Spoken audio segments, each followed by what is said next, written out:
الفيديو الأخير وفيه معلومات عامة وليت الناس يصحوا مظبوط. الجميع يردد العالم في غفلة، لا يدافع عن دينه إن كان مسلم ولا مسيحي ولا أي كانت ملة، الكل نايم نايم نايم في غفلة.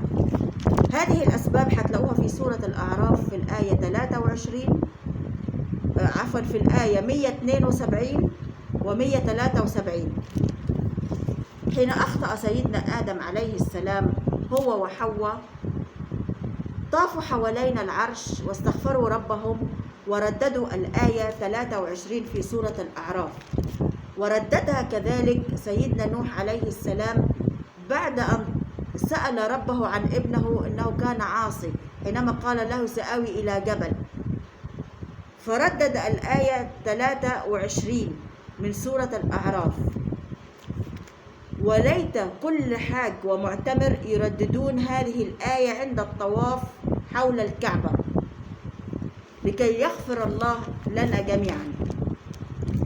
في سورة محمد في الآية 35 يبلغكم الله عز وجل بالجهاد ولا تدعوا إلى السلم مع اليهود، يعني مطبعين، والله معكم ولن يترككم. وفي آية إن الله يمددكم بملائكة مردفين. الآن يا جماعة في السعودية وفي غزة وفي سيناء يتم زراعة شجرة الغرقد، وأنا تحدثت عنها على صفحتي أهميتها بالنسبة لليهود، وكلكم عارفين أهمية هذه الشجرة لليهود. تمام. بالنسبة لسيدنا موسى عليه السلام حين طلب من الله عز وجل قبل وفاته أن يدفن قرب بيت المقدس، وقال صلى الله عليه وسلم في حديث شريف دفن عند الكثيب الأحمر على طريق إلى القدس. وفي أحاديث شريفة كثيرة تدل على وفاة سيدنا موسى عليه السلام وأين دفن.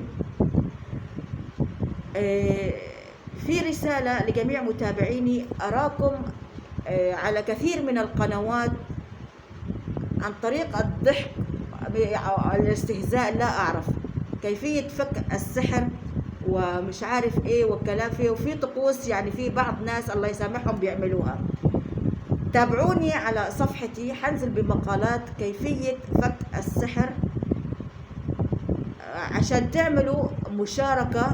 اللي عنده حاجة حيردد بعض صور وآيات كيفية فك السحر والحسد والعين والمس والجن وكل شيء.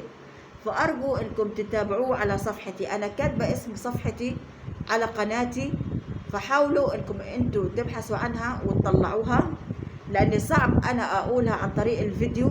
حابة أنكم أنتوا تعملوا مشاركة على كل مقال، خلوه عندكم حتستفيدوا منه مسبقا بإذن الله تعالى.